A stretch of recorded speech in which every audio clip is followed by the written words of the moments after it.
Mi suegra hizo una prueba de ADN secreta a mis hijos y destrozó nuestra familia, pero no esperaba lo que descubriría. Me llamo Lorena, tengo 43 años, y llevo casada con Rubén, de 46, desde hace más de 2 décadas. Compartimos una vida de 23 años juntos, 3 hijos hermosos, incontables recuerdos, y hasta hace poco, una sensación de estabilidad que creí inquebrantable. Nuestros hijos son Antonella, que tiene 17 años, Matías, de 15, y Tomás, de 8. Hace un par de noches, todo lo que construimos como familia sufrió una fractura inesperada. Y lo más doloroso es que esa fractura vino desde adentro, de alguien que debía protegernos, no atacarnos. La madre de Rubén, Beatriz, nos invitó a cenar con una excusa vaga pero insistente. Nos pidió que fuéramos solos, sin los niños, porque tenía algo importante que discutir con nosotros. Pensé que se trataría de algún problema de salud, o quizás de su testamento. Nunca imaginé que, en medio del postre, nos lanzaría una bomba que aún resuena en mi pecho. Antes de entrar en detalles, necesito volver atrás. Al comienzo de esta historia. Rubén y yo nos conocimos en la universidad. Nos casamos jóvenes, a los 22. Desde entonces, comenzamos a intentar formar una familia, con la ilusión ingenua de que sería rápido, fácil, como parecía serlo para otros. Pero no fue así. Pasaron los meses, y nada. Pasaron los años, y el silencio de cada prueba negativa se volvió un eco constante en nuestra casa. Después de casi 3 años de intentarlo sin éxito, consultamos a un especialista. Me diagnosticaron síndrome de ovario poliquístico, una condición que alteraba mi ovulación. Fue un golpe duro, pero también una pequeña esperanza. Me recetaron medicamentos para regular mis ciclos. La fertilización in vitro no era una opción para nosotros en ese momento. Apenas teníamos empleos estables y vivíamos con lo justo. Aún así, los tratamientos parecían funcionar. Empecé a seguir mis ciclos con disciplina, con gráficos, temperatura corporal y todo lo que recomendaban. Pensamos que finalmente teníamos una oportunidad real. Y entonces, pasó lo impensable. En esa época, Rubén trabajaba en un almacén por las noches. Solo teníamos un carro, así que su hermano, Raúl, lo recogía al final de su turno. Una de esas noches de abril, mientras él trabajaba y yo me quedaba en casa sola viendo televisión, escuché un vidrio romperse. El sonido vino del primer piso. Antes de que pudiera siquiera tomar el celular para marcar a emergencias, un hombre con el rostro cubierto irrumpió en nuestro dormitorio. Tenía un cuchillo. Y, lo que vino después es difícil de escribir, incluso ahora, tantos años después. Me robó cosas materiales, sí, pero también me robó algo más profundo. Me agredió. Me dejó rota. Y luego se fue, dejándome sola, tirada, con la respiración entrecortada y el corazón deshecho. Llamé al 911. La policía llegó, tomaron mi declaración. Me llevaron al hospital. Me hicieron exámenes, tomaron muestras, y una enfermera me ofreció anticoncepción de emergencia. Dudé. Sabía que podía afectar mi tratamiento de fertilidad. Pero también sabía que no podía arriesgarme a quedar embarazada de un desconocido que me había hecho tanto daño. Tomé la pastilla. Nunca atraparon al hombre. El caso quedó archivado.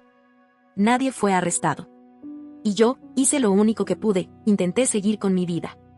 Enterré todo dentro de mí. Me enfoqué en sobrevivir día a día. 3 meses después, empecé a sentirme rara. Mareos por las mañanas, falta de apetito, una tristeza profunda que se mezclaba con agotamiento físico. Pensé que era depresión. Rubén fue quien, con cuidado, me sugirió que me hiciera una prueba de embarazo. Solo para descartar.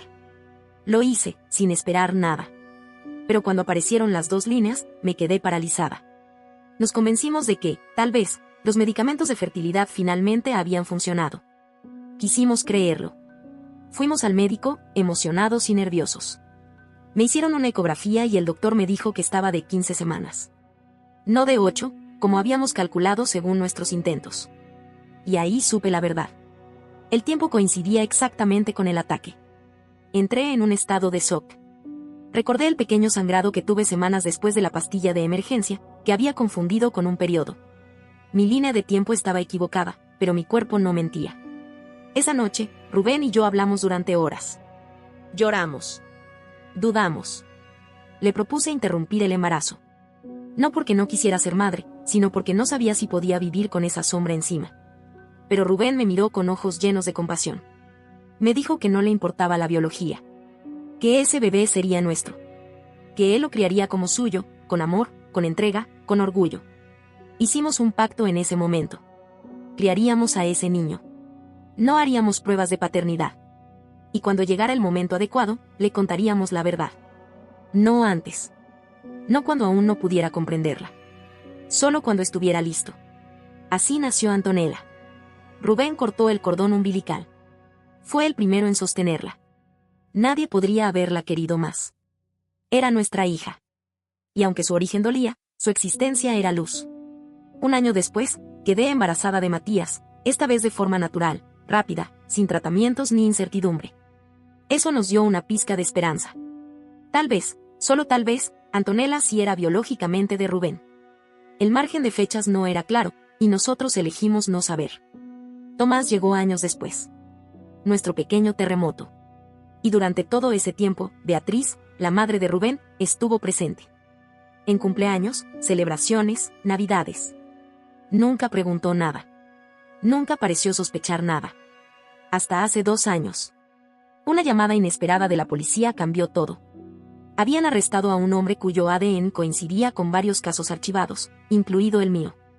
Fue él. Lo supe en cuanto escuché su nombre. El juicio se llevó a cabo.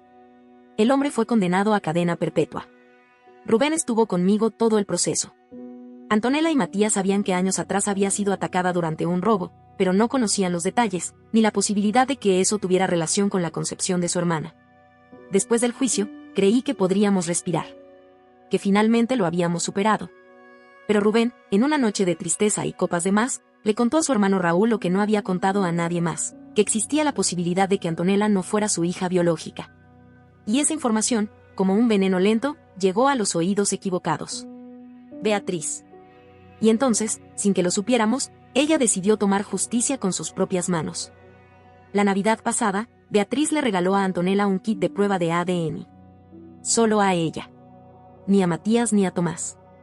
Fue un gesto extraño, incómodo. Cuando lo vi entre los regalos, me llamó la atención de inmediato. Antonella me lo mostró confundida, sin saber bien qué hacer. Me dijo, abuela me dio esto, pero no entiendo por qué. ¿Tú no habías dicho una vez que te gustaría conocer tus raíces biológicas porque fuiste adoptada? Y sí, lo había mencionado en una conversación casual. Así que le ofrecí cambiarle el kit por una tarjeta de regalo del mismo valor. Pensé que así cerrábamos el asunto.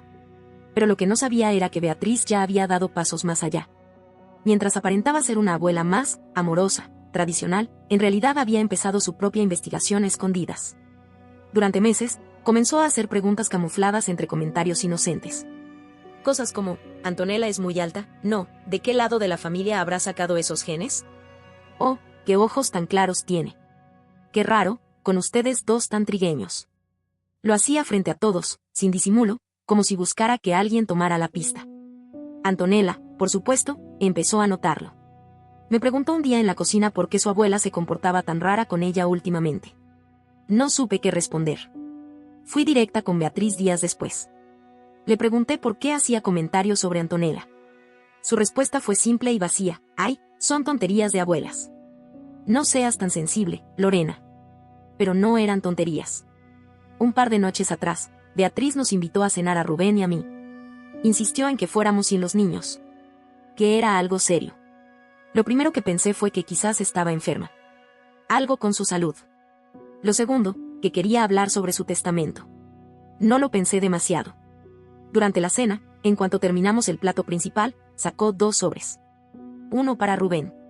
Uno para mí. Sin decir una palabra, los puso sobre la mesa. Los miramos. Ella, con los labios apretados. Yo, con el corazón empezando a latirme más fuerte. Rubén abrió el suyo. Yo abrí el mío. Eran resultados. De pruebas de ADN. Tardé unos segundos en entender. Beatriz se aclaró la garganta y soltó las palabras con un tono cargado de desprecio que todavía me quema. Siempre lo sospeché. Eres una basura, Lorena. Sentí que el aire me abandonaba el cuerpo. Había hecho una prueba de ADN entre Rubén y Antonella sin que nadie lo supiera. Ni con consentimiento. Ni con ética. Ni con alma. Había violado la privacidad de su propia nieta. Y la prueba, según ella, decía que Rubén no era el padre biológico de Antonella. Rubén se quedó en silencio. Pálido. Inmóvil. No dijo una palabra por varios minutos. Yo lo miraba, temblando por dentro. No por la prueba. No por la noticia. sino por la forma en la que su madre lo estaba destruyendo todo con frialdad quirúrgica. Yo no pude contenerme. La llamé bruja, sin filtro. Y nos fuimos. Salimos de esa casa con la rabia contenida y la dignidad apenas entera. Esa misma noche, bloqueé su número de mi teléfono. Le dije a Rubén que quedaba en el decidir si hacía lo mismo. Al día siguiente, Rubén fue a verla. Solo. Necesitaba enfrentarla cara a cara. Yo lo entendí. Al volver, me dijo que ella intentó justificarse con una tranquilidad repugnante. Que, según sus palabras, solo lo hizo por amor, para protegerlo, porque escuchó hablar a Raúl sobre las dudas que él, Rubén, tenía, y asumió que yo lo había engañado. Le dijo que debería dejarme. Rubén no solo la corrigió. Le contó toda la verdad. Que yo no lo había engañado. Que fui víctima de una agresión, de un ataque brutal. Que cuando supimos del embarazo, hablamos de todo. Que decidimos juntos criar a esa niña, que él eligió ser el padre de Antonella. Que ese embarazo fue fruto de algo oscuro, sí. Pero que el amor que nació después fue verdadero. Beatriz se desmoronó. Lloró. Dijo que no sabía, que si lo hubiera sabido jamás habría hecho lo que hizo. Pero ya era tarde. Rubén fue claro. No vuelvas a buscarnos. Para nosotros, has dejado de ser familia. Esa noche llegó a casa con la mirada vacía, derrotado. Me dijo que lo que más le dolía no era el resultado de la prueba, sino que su propia madre se sintiera con derecho a meterse en nuestras vidas de esa manera. Que lo hiciera a escondidas, como si nuestra hija fuera una duda por resolver y no una persona. Llamé a mis hermanos y les conté todo. La mayoría me apoyó sin dudar. Pero Mauricio, uno de mis hermanos, y Raúl, el cuñado que indirectamente detonó todo, se mostraron más tibios. Dijeron que, aunque los métodos de Beatriz eran inaceptables, podían entender su preocupación si creía que yo había engañado a Rubén. No. No lo entendían. Nada justifica lo que ella hizo. Y entonces, vino la parte más difícil, contárselo a Antonella. Ese momento que Rubén y yo habíamos planeado cuidadosamente para cuando ella fuera mayor y emocionalmente fuerte, nos fue arrebatado por la impulsividad cruel de Beatriz. Llamamos a nuestra terapeuta familiar. Todos estamos en terapia desde hace tiempo, especialmente después del juicio contra mi agresor. Organizamos una sesión de emergencia.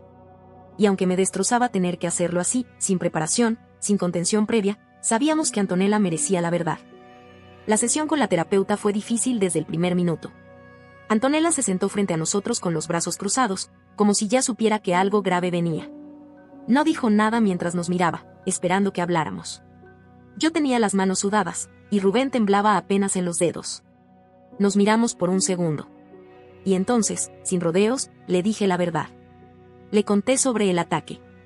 Con cuidado, con respeto, sin entrar en detalles innecesarios.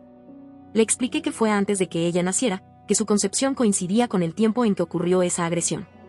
Que por eso, aunque habíamos tenido la esperanza de que fuera hija biológica de Rubén, siempre supimos que había otra posibilidad.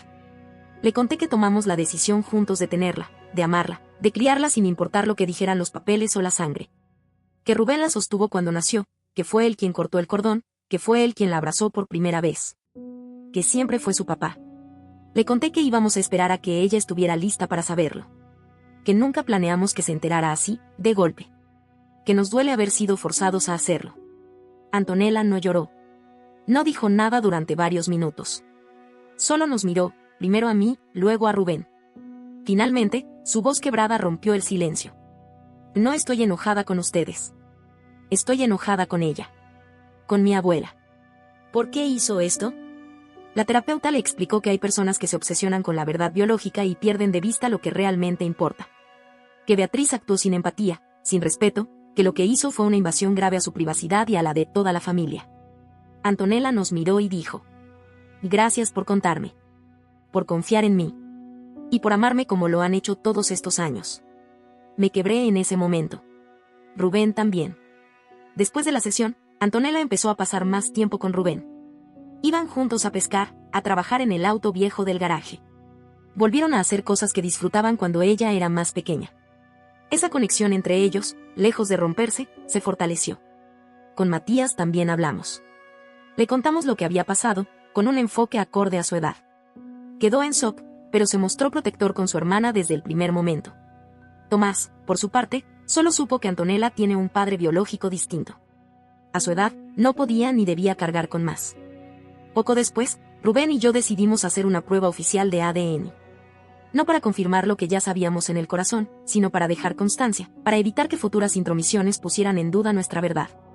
Y sí, los resultados fueron claros. Rubén no es el padre biológico de Antonella. Pero eso ya no importaba. Antonella fue concebida en el contexto más oscuro que una persona puede imaginar. Pero fue criada en un hogar donde el amor, la entrega y el compromiso nunca faltaron. Ese mismo día, revisamos cómo Beatriz había obtenido las muestras. Y fue igual de terrible que todo lo demás. Las había tomado en una de esas visitas en las que los niños dormían en su casa. Cepillos de dientes, peines, artículos personales. Nunca tuvo el consentimiento de nadie. Esa fue la gota final. Rubén estaba furioso, triste, traicionado, pero sobre todo, decidido. No habría más contacto. No habría segundas oportunidades. No después de eso. Sin embargo, Beatriz no se detuvo ahí. Pocos días después de que le dejamos claro que no queríamos volver a verla, apareció en nuestra casa sin avisar. Rubén estaba en el trabajo.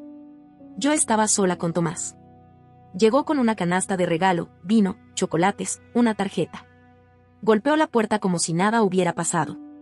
Yo abrí, bloqueando el paso con el cuerpo. Me ofreció la canasta, diciendo que quería disculparse, que no había querido hacernos daño. Yo no acepté el regalo.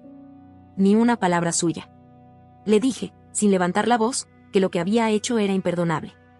Que no se trataba de una simple confusión, sino de una traición profunda. Ella empezó a llorar. Me dijo que no sabía que había sido una agresión sexual, que pensó que yo simplemente había engañado a Rubén. Que si lo hubiera sabido, jamás habría hecho nada. Yo no le creí. Porque quien ama no actúa sin preguntar. No hiere sin pensar. Y entonces cometió otro error. Me pidió que le permitiera ver a sus nietos. Dijo. Sobre todo a Antonella, ahora que necesita tanto apoyo familiar. Fue como una bofetada. Antonella no necesitaba piedad. Ni compasión. Ni una abuela que la usara para lavar su culpa. Necesitaba protección. Respeto. Límite. Le pedí que se fuera. En ese momento, Antonella llegó a casa. Se cruzaron en el camino. Beatriz corrió hacia ella con los brazos extendidos. Yo me interpuse. Antonella no dijo ni una palabra.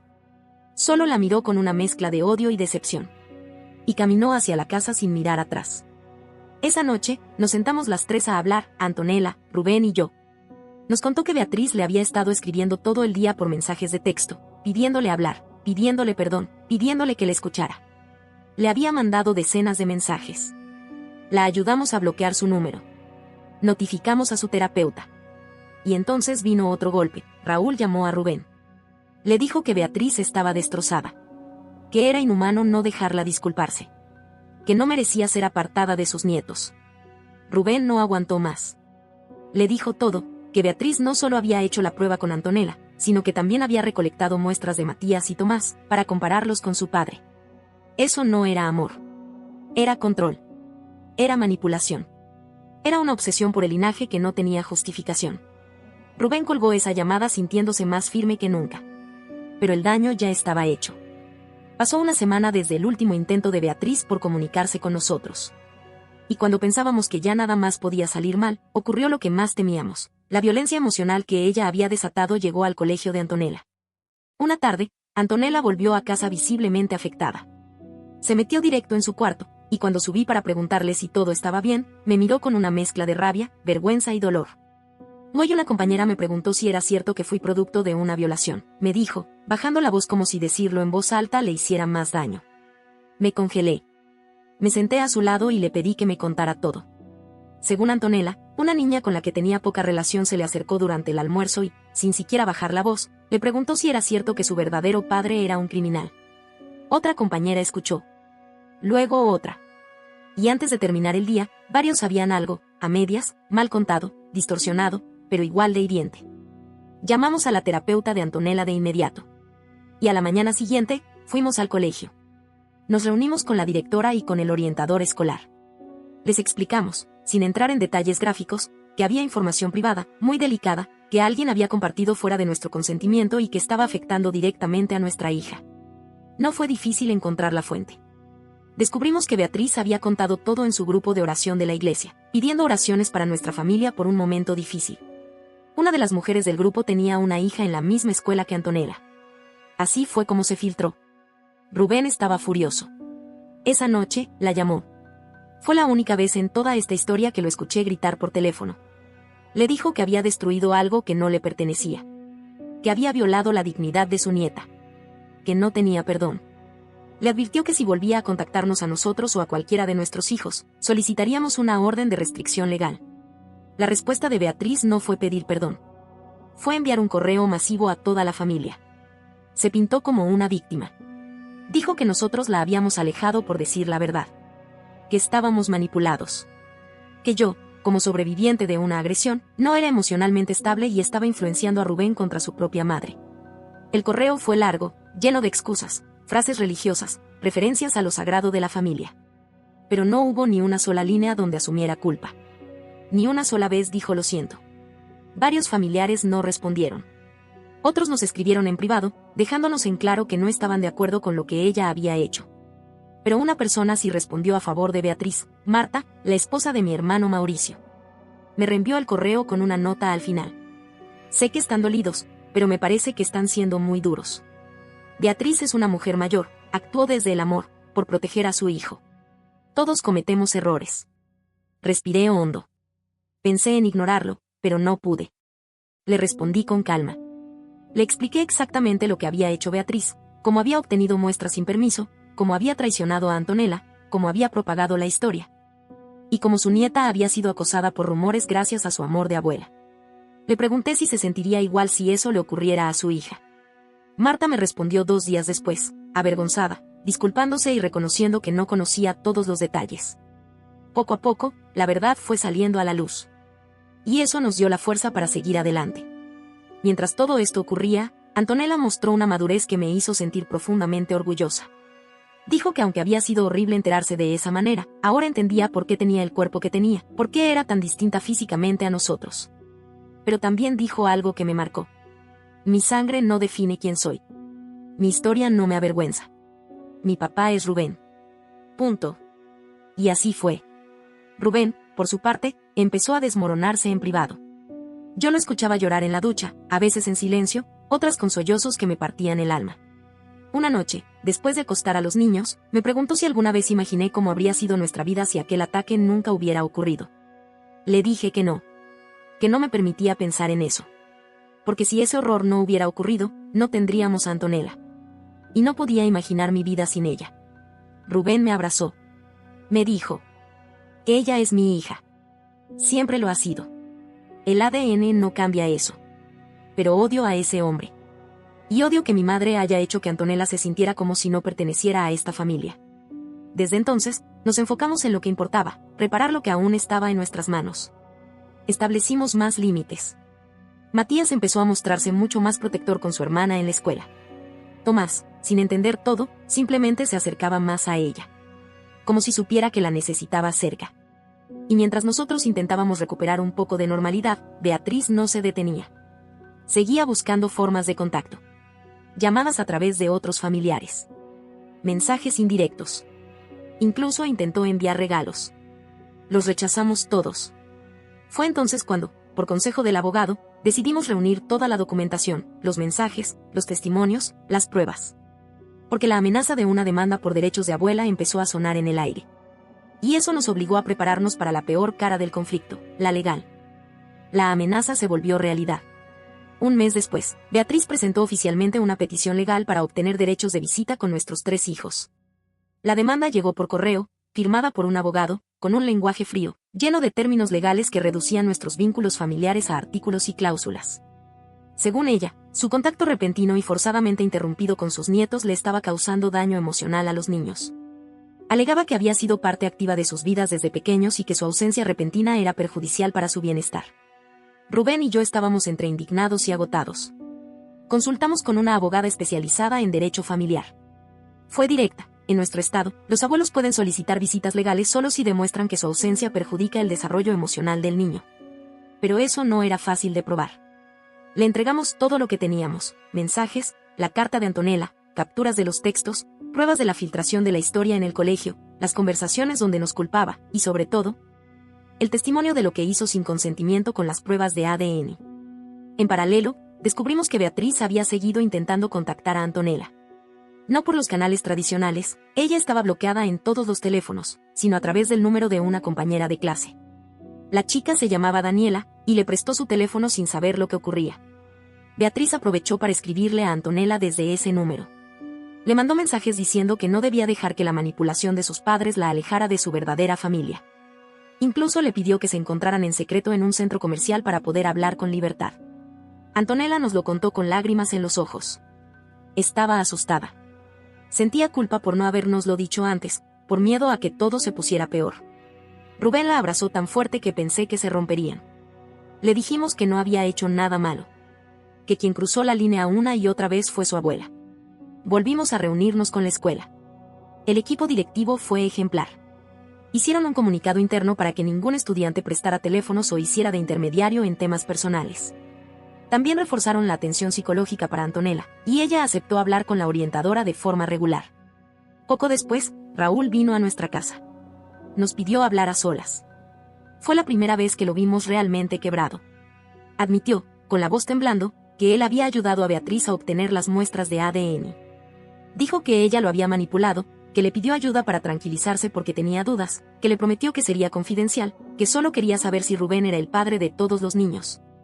Según él, pensó que si el resultado era negativo, Beatriz lo hablaría en privado. Nunca imaginó que lo expondría de esa forma. Rubén lo escuchó en silencio, hasta que soltó.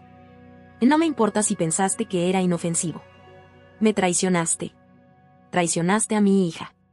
Raúl bajó la cabeza y dijo que lo sabía. Que si necesitábamos su testimonio en el juicio, estaba dispuesto a firmarlo. Aceptamos. No por venganza, sino porque sabíamos que Beatriz estaba dispuesta a mentir para conseguir lo que quería. Y así llegó el día de la audiencia.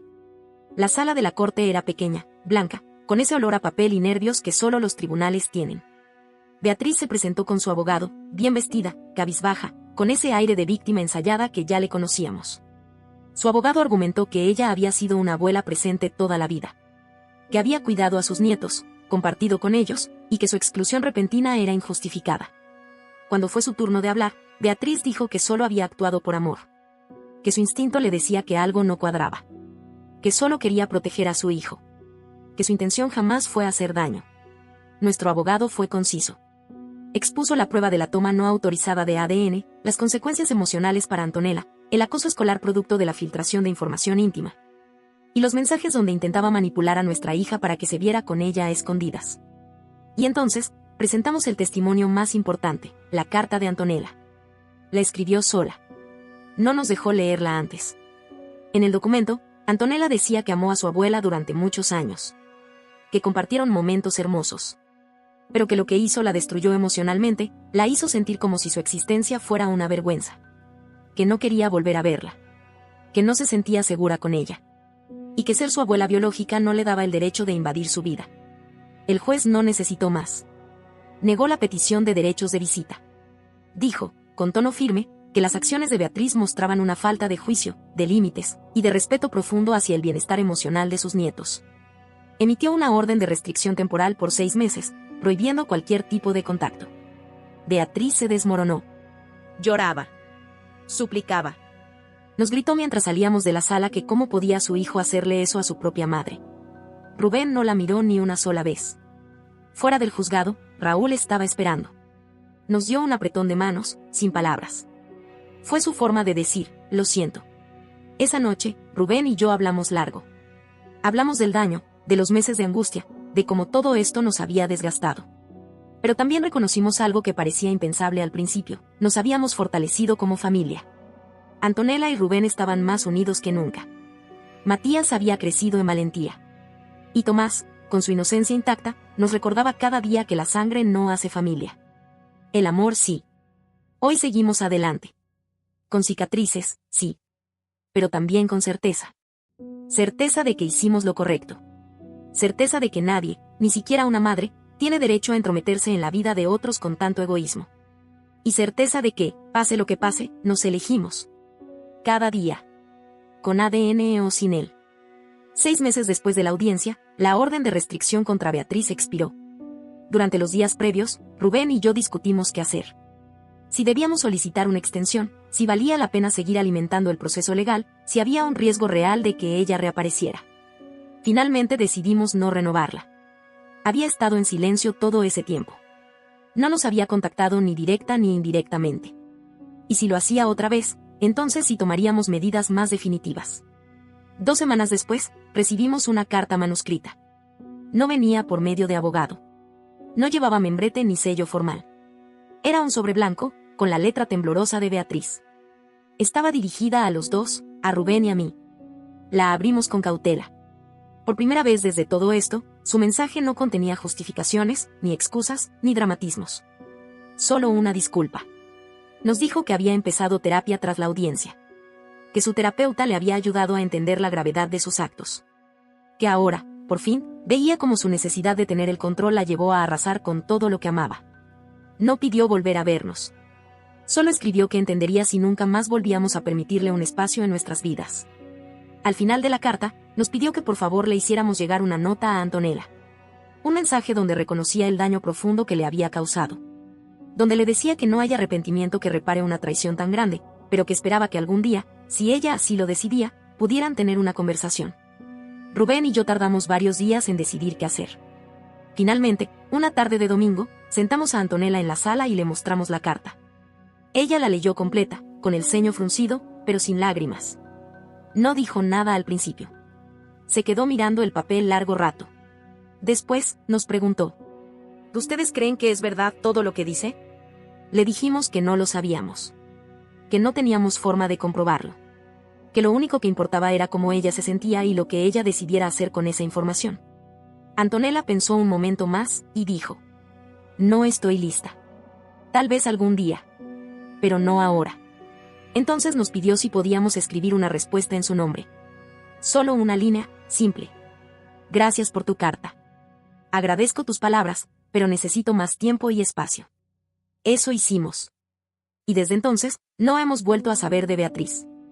En casa, la vida ha ido tomando otro ritmo. Tomás, que ahora tiene 10 años, ya conoce la historia completa. Le contamos todo de forma suave, con palabras cuidadosas, y luego lo acompañamos en una conversación hermosa con Antonella. Él la escuchó atentamente. Al final, le dijo: Eres mi hermana porque me quieres, no porque seas igual que yo. Y se fue a jugar. Matías, por su parte, se ha vuelto más vocal en defender a su familia. Cuando alguien en la familia extendida, algún primo, algún conocido, hace un comentario pasivo-agresivo sobre lo que pasó, él es el primero en poner un límite claro. Tiene 15 años y una lealtad feroz. Y Antonella ha florecido. Hace poco comenzó la universidad. Estudia biología, un interés que, según nos confesó, nació después de enterarse de su origen genético. Quería entender cómo el cuerpo humano podía almacenar tanto dolor y seguir siendo fuerte. Este verano, terminó junto a Rubén el proyecto que comenzaron años atrás, restaurar una motocicleta antigua. Él en la mecánica, ella en los detalles. El día que salieron juntos a probarla por primera vez, me quedé en el porche, escuchándolos reír mientras se alejaban por la calle. Rubén iba atrás. Antonella conducía. Yo lloraba. Ese vínculo, no hay prueba genética que lo toque. El resto de la familia se ha mantenido al margen. Mauricio y Marta han sido cordiales, pero distantes. Raúl ha intentado reconstruir algo de relación con Rubén. Ha sido prudente, no menciona a su madre, no exige nada. Y Beatriz está en silencio. Nosotros también. Puede que algún día haya un espacio para el perdón. Pero hoy, lo importante no es eso. Es que Antonella encontró su identidad. Rubén reafirmó su amor como padre. Y yo pude soltar una culpa que nunca debía haber cargado sola. Este año, celebramos nuestro aniversario número 24. Fue una cena en casa, sin lujos, con los niños. Después, cuando ellos subieron a sus habitaciones, Rubén me entregó una tarjeta simple. Solo decía: Gracias por nuestra familia. Lo leí y sentí que todo lo que hemos pasado, todo, había valido la pena. Hace poco, Antonella me dijo algo que se me quedó grabado. Cuando alguien me pregunta por mi familia, les digo: tengo una mamá y un papá que me eligieron, un hermano que me defiende, y un hermanito que me abraza sin preguntas. Eso es lo que importa. Y sí, eso es lo que importa. No olvides dejar tu opinión en los comentarios, dejar tu like y compartir este video.